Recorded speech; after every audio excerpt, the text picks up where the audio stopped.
Hello friends, आज हम personal pronoun पढ़ेंगे। पर्सनल प्रोनाउन से पहले हम प्रोनाउन पढ़ चुके थे। प्रोनाउन मतलब सर्वनाम होता है। संज्ञा का स्थान पर प्रयोग किए जाने वाले शब्दों को हम प्रोनाउन कहते हैं। और यहाँ पे हम जानेंगे पर्सनल प्रोनाउन किसे कहते हैं। पर्सनल प्रोनाउन को हिंदी में हम व्यक्तिवाचक सर्वनाम कहते हैं। हम जानते हैं कि पर्सनल प्रोनाउन किसे कहते हैं। जिस प्रोनाउन से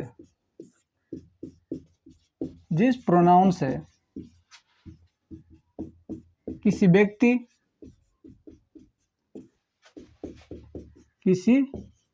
व्यक्ति वस्तु तथा स्थान का बोध होता है।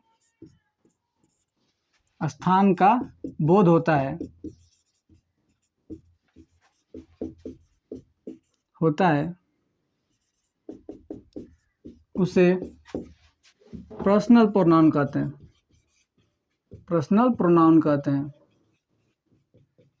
प्रोनाउंस कहते हैं।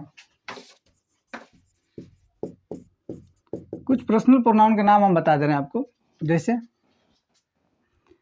आई, we, he, she, it, they, them, his, हर,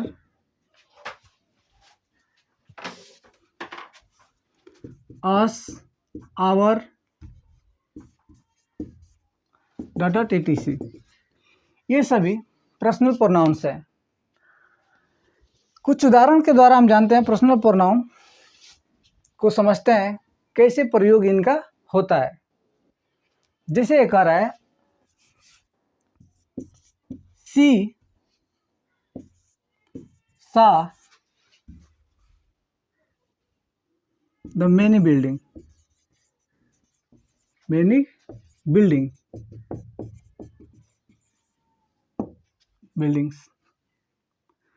कह रहा है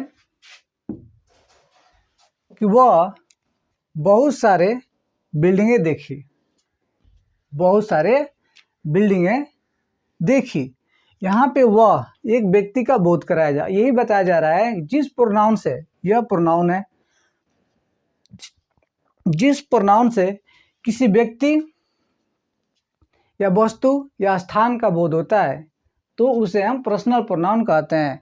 यहाँ पे आपसे कोई पूछ देगा पर्सनल प्रोनाउन बताइए, तो आप बता देंगे ही यह व्यक्ति का बोध करा रहा है कि वो क्या बिल्डिंगों को देखी। ठीक है, नेक्स्ट है जैसे सी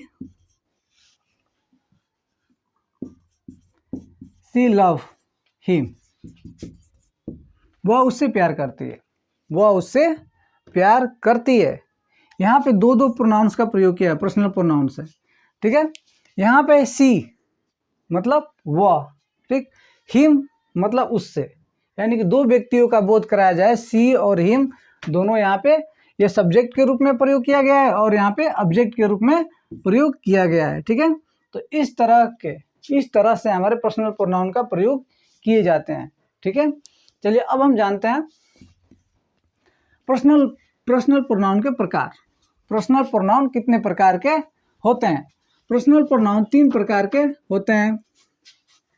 पहले को हम फर्स्ट पर्सन बोलते हैं, दूसरे को सेकंड पर्सन बोलते हैं।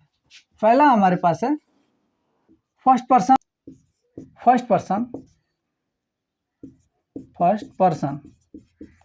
सेकंड है हमारे पास सेकंड पर्सन।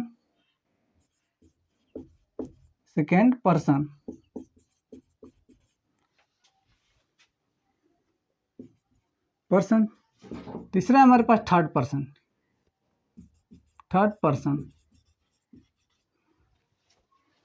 पहला जानते हैं फर्स्ट पर्सन किसे कहते हैं? ठीक, जिस प्रोनाउन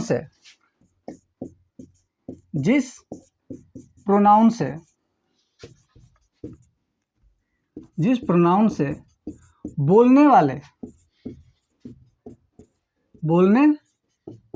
वाले व्यक्ति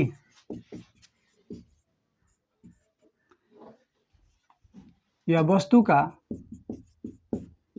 बोध होता है, व्यक्ति का बोध होता है, बुध होता है उसे फर्स्ट पर्सन बोलते हैं, फर्स्ट पर्सन कहते हैं। फर्स्ट पर्सन हमारे होते हैं आई और वी, आई और वी हमारे फर्स्ट पर्सन में आते हैं। आई सिंगुलर है, ये प्लुरल है, एक वचन और बहुवचन है, ठीक है आपको। और इसका ऑब्जेक्टिव होता है मी, आई का ऑब्जेक्टिव मी होता है और वी का ऑब्जेक्ट हमारा अस होता है। और इसी का पोसेसिव एडजेक्टिव जो होता है माई होता है और पोसेसिव प्रोनाउन हमारा माइन होता है, माइन। और इसका हमारा आवर होता है और इसका आवर्स होता है। ध्यान से देख लीजिए, यह हमारा सब्जेक्ट है और हमारा ऑब्जेक्ट है। यह पोसेसिव एडजेक्टिव होता है, ये पोसेसिव प्रोनाउन होता है, ठीक है।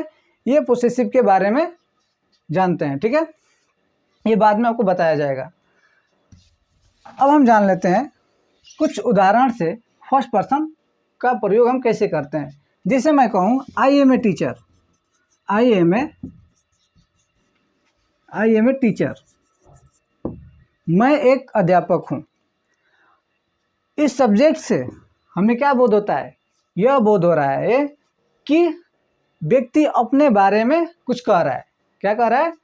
व्यक्ति अपने ही बारे में कुछ कह रहा है। जब जिस प्रोनाउन से यह बोध हो कि व्यक्ति अपने बारे में कुछ कह रहा है या अपने वस्तुओं के बारे में कुछ कह रहा है, तो इस तरह के प्रोनाउन को हम क्या बोलेंगे? चाहे इस तरह के शब्द को हम फर्स्ट पर्सन में बोलते हैं कि यह क्या है? फर्स्ट पर्सन का प्रोनाउन है, ठीक है। जैसे कहूँ दैट बुक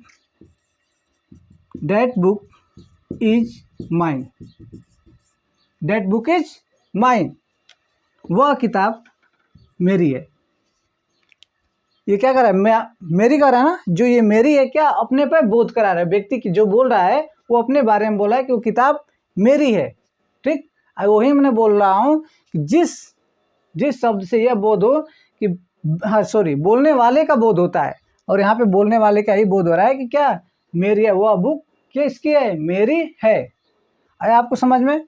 तो इस तरह से हमारा फर्स्ट पर्सन हुआ। सेकेंड पर्सन जानते हैं, सेकेंड पर्सन किसे कहते हैं?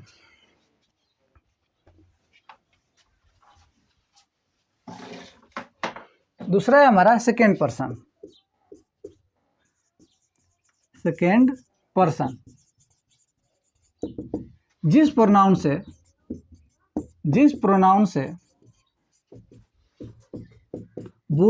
सुनने वाले का बोध होता है, सुनने वाले का बोध होता है, उसे सेकेंड पर्सन कहते हैं। सेकेंड पर्सन कहते हैं। ध्यान से देखिए, सुनने वाले का बोध होता है। यू जो हमारा है सेकेंड पर्सन में आता है। यू क्या होता है? सेकेंड। ये हमारा सब्जेक्ट है। ऑब्जेक्ट के भी रूप में हमें यू का ही प्रयोग करते हैं, ठीक है। और पोसेसिव एडजेक्टिव में जो आता है हमारा योर आता है, और पोसेसिव प्रोनाउन के रूप में हमारा योर्स होता है। योर्स, आप ध्यान से देख लीजिए, सब्जेक्ट के रूप में यू, ऑब्जेक्ट के रूप में भी यू का प्रयोग करते हैं, पोसेसिव एडजेक्टिव के रूप में हम योर का प्रयोग करते हैं, और पोसेसिव प्रोनाउन के प्रयोग में यहाँ पे योर्स होगा, योर्स का प्रयोग करते हैं। अब हम यहाँ पे देख लेते हैं कुछ सेंटेंस के द्वारा सुनने वाले का बोध हम कैसे कराएंगे। जैसे यू आर लेबोरियस,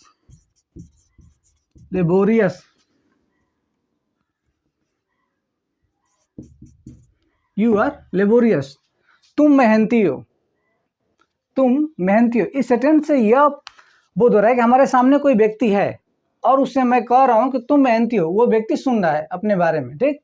तो इस तरह का जब बोध हो तो वैसे सेंटेंस को, उस सेंटेंस में आने वाले वर्ड को, ठीक है, यानी कि प्रोनाउन को हम क्या कहेंगे? सेकेंड पर्सन का प्रोनाउन बोलेंगे, ठीक है, हमारे सामने कोई खड़ा है और उसके बारे में हम ये बता रहे हैं कि तुम मेहनती हो, वह व्यक्ति सुन रहा है। सुनने वाले का जब बोध होता है तभी हम बोलते हैं कि वह प्रोनाउन हमारा क्या है, सेकेंड पर्सन का प्रोनाउन है। इस तरह से कहूँ, ऐसे मैं कहूँ आई लव यू, मैं तुमसे प्यार करता हूँ, मैं तुमसे प्रेम करता हूँ। मेरे सामने कोई खड़ा हुआ है और मैं उससे कहूँ यार ऐसी बात नहीं है, मैं तुमसे लड़ाई झगड़ा ऐसा कुछ नहीं है, मेरा कोई संबंध, मैं तुमसे बोलता नहीं हूँ लेकिन मैं तुमसे प्रेम करता हूँ, ठीक है।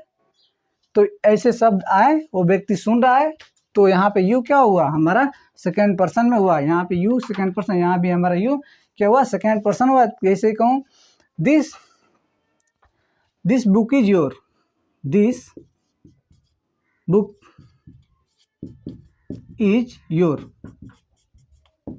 दिस बुक इज योर, यह बुक तुम्हारी है, ठीक है, यह बुक तुम्हारी है। वो व्यक्ति हमारे सामने है और उसमें कह रहा हूँ कि यह बुक तुम्हारी है। जब इस तरह से शब्द आते हैं ठीक सेंटेंस में, तो उसे हम क्या बोलते हैं, सेकेंड पर्सन का प्रोनाउन है, ठीक है। अब हम जानते हैं थर्ड पर्सन किसे कहते हैं। ध्यान से देखिए आप लोग, थर्ड पर्सन किसे कहते हैं, वैसे प्रोनाउन जिससे वैसे व्यक्ति का बोध होता है जिसके बारे में कुछ कहा जा रहा हो। क्या कह रहा है, वैसे व्यक्ति का बोध होता हो जिसके बारे में कुछ कहा जा रहा हो, उस प्रकार के प्रोनाउन को हम थर्ड पर्सन कहते हैं, ठीक। जैसे आपको बता रहा हूँ, कुछ हमारे पास थर्ड पर्सन से मैं आपको बता दूं, जैसे होता है ही, सी, इट और दे, ये हमारे थर्ड पर्सन है। ही का ऑब्जेक्ट जो होता है हिम होता है, और इसका पोसेसिव एडजेक्टिव जो होता है हिज होता है, और इसका पोसेसिव प्रोनाउंस भी हिज ही होता है, ठीक है। और इसका हर होता है, और यहाँ भी हर होता है, और यहाँ पे हर्ष हो जाता है, ठीक है। ये हमारा ऑब्जेक्ट होता है, ये एडजेक्टिव हो जाता है, ये पोसेसिव प्रोनाउन हो जाता है। इट का ईट होता है, सिर्फ इट, और यहाँ पे जो पोसेसिव प्रोनाउंस होते हैं वो हमारा इट्स हो जाता है। दे का देम होता है, और यहाँ पे हो जाता है दियर, THEIR, दियर, और यहाँ पे दियर्स होता है, दियर्स। ध्यान से देखिए, ये हमारा होता है सब्जेक्ट, ये ऑब्जेक्ट, ये हमारा एडजेक्टिव होता है, यहाँ पे पोसेसिव प्रोनाउन होते हैं। आगे आपको समझ में। अब कुछ इसके उदाहरण ले लेते हैं। जैसे मैं कहूँ, इसका मतलब समझ लीजिए, मैं आपको समझा दूं। ये यह कहना है कि हमारे सामने कोई व्यक्ति है और तीसरे व्यक्ति के बारे में मैं उससे बात कर रहा हूँ, ठीक। तो उसी तीसरे व्यक्ति के बारे में जब बोध होता है, जिस शब्द से उसका बोध हम करते हैं उसी को हम थर्ड पर्सन कहते हैं। जैसे एग्जाम्पल से हम आपको समझा रहे हैं। जैसे कह रहा है, जैसे कहूँ सी हेट मी, वह मुझसे नफरत करती है, वह मुझसे नफरत करती है। यहाँ पे थर्ड पर्सन कौन है, सी, वो यहाँ पे है नहीं, लेकिन उसके बारे में बात किया जा रहा है। इस यहाँ पे इसको मत समझ लीजिएगा कि ये थर्ड पर्सन है, थर्ड पर्सन सिर्फ यह है, ठीक है, क्योंकि यह वह जो दे रहा है यहाँ पे वो वहाँ पे क्या है, नहीं है, और जो हिम है हमारे सामने खड़ा है, ठीक है। वैसे यहाँ पे वह मुझसे नफरत करती है, वह है नहीं यहाँ पे, ठीक है, लेकिन क्या कर रहा है, मुझसे नफरत करती है, मैं अपने सामने वाले से बात कर रहा हूँ, ठीक। आया समझ में आपको। तो इस तरह से आने वाले शब्दों को हम थर्ड पर्सन कहते हैं, जो यहाँ पे हो नहीं और उसके बारे में बात किया जा रहा हो, और उसका जिस प्रोनाउन से बोध करते हैं, ना होने वाले व्यक्ति का जो नहीं होता है उसको जिस प्रोनाउन से हम बोध कराते हैं उसे हम क्या कहते हैं, थर्ड पर्सन कहते हैं। यहाँ पे थर्ड पर्सन ये है, सब्जेक्ट के रूप में है, और यहाँ भी यह थर्ड पर्सन है। आपको समझ में आ गया होगा। इस चैनल को लाइक करें, सब्सक्राइब करें और शेयर भी करें।